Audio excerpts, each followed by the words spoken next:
Types of society. When we look at human history, it is clear that people have never lived in isolation for long. From the beginning of time, human beings have grouped together to survive, to share resources, to protect themselves, and to build culture. These groups of people, living together in organized ways, are what we call societies. A society is more than just a crowd of people in one place. It is a network of relationships, rules, and shared practices that give structure to life. Over time, societies have developed in different ways depending on the environment, the level of technology, the availability of resources, and the values of the people. Sociologists often classify societies into different types to make it easier to understand how human life has changed over centuries. By studying the types of society, we can see how human beings have evolved from simple groups of hunters to complex industrial and digital communities. The earliest type of society known to humans was the hunting and gathering society. In this form, people survived by hunting wild animals and gathering fruits, vegetables, and roots from nature. These societies were very small, often no more than a few dozen people, because larger groups could not be supported by the limited resources available. There were no permanent homes, and people moved from place to place in search of food. The main feature of this society was equality because there was little chance to store wealth or build social classes. Everyone had to contribute to survival, and decisions were usually made together.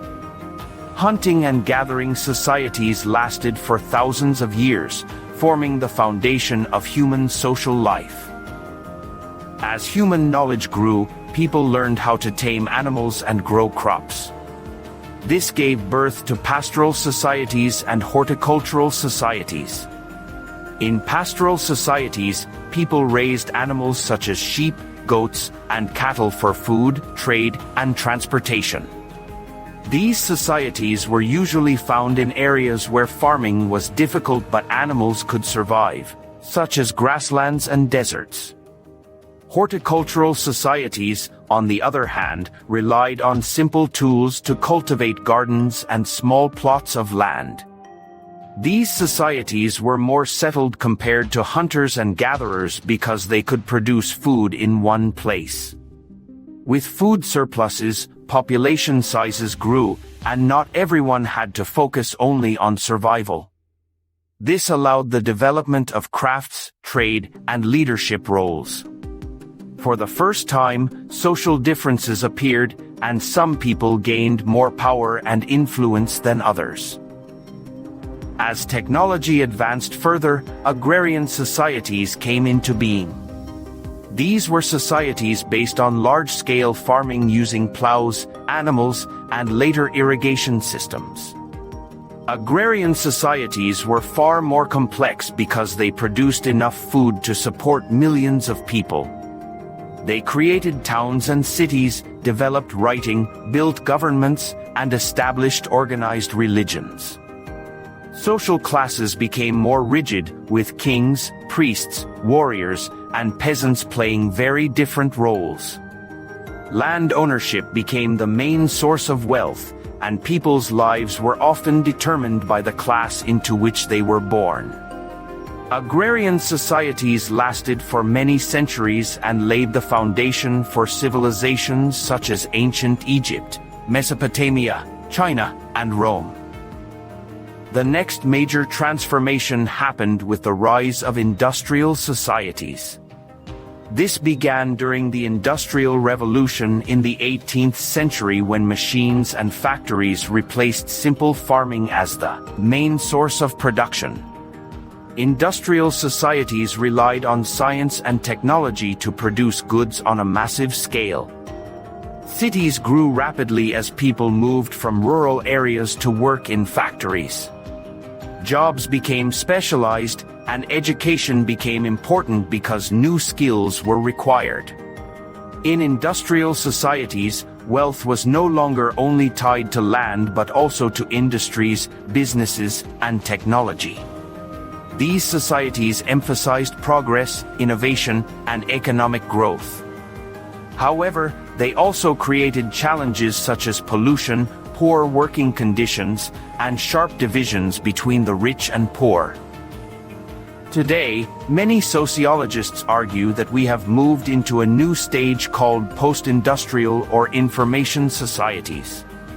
In this type of society, knowledge, information, and services have become more important than manufacturing physical goods. Computers, the internet, and digital technology play a central role in shaping people's lives. Jobs are less about physical labor and more about managing information, creating ideas, and providing services such as education, healthcare, and entertainment. Information societies are highly interconnected on a global level, meaning that what happens in one part of the world can affect another almost instantly. For example, financial markets, news, and cultural trends travel across the world within seconds through technology.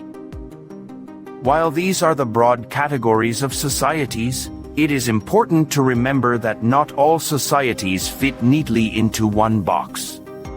Many societies have elements of different types. For example, in some parts of the world today, small groups of hunters and gatherers still exist in remote areas, while in big cities, people live in advanced information societies. Similarly, rural farming communities still function alongside industrial and post-industrial cities. This shows that societies can exist at different stages of development at the same time, depending on geography, culture, and resources. Each type of society also shapes the way people think, behave, and interact with one another. In hunting and gathering societies, cooperation and sharing were essential for survival. In agrarian societies, hierarchy and tradition were emphasized. In industrial societies, competition and efficiency became important values. In information societies, creativity, innovation, and communication are highly valued. This means that the type of society we live in not only affects how we survive but also influences our culture, identity, and worldview. Understanding the types of societies also helps us understand the challenges that come with each stage. For example, hunting and gathering societies faced the constant challenge of food scarcity. Agrarian societies struggled with inequality and rigid class systems. Industrial societies faced the problem of exploitation of workers and environmental damage. Information societies today are facing issues like data privacy, unequal access to technology, and the effects of social media on mental health. By studying these societies, we can learn from the past and prepare for the future. In simple terms, societies have grown and changed along with human knowledge and technology. From small groups hunting in the forests to massive digital networks connecting billions of people, societies have evolved to meet the needs of human beings. Each type of society has its strengths and weaknesses, but all of them share one common goal: to organize human life in a way that ensures survival, cooperation, and progress. If you enjoyed learning about the types of society in this simple and clear way, please like this video and subscribe to the channel. Your support helps us bring more content that makes complex sociology topics easy to understand for everyone.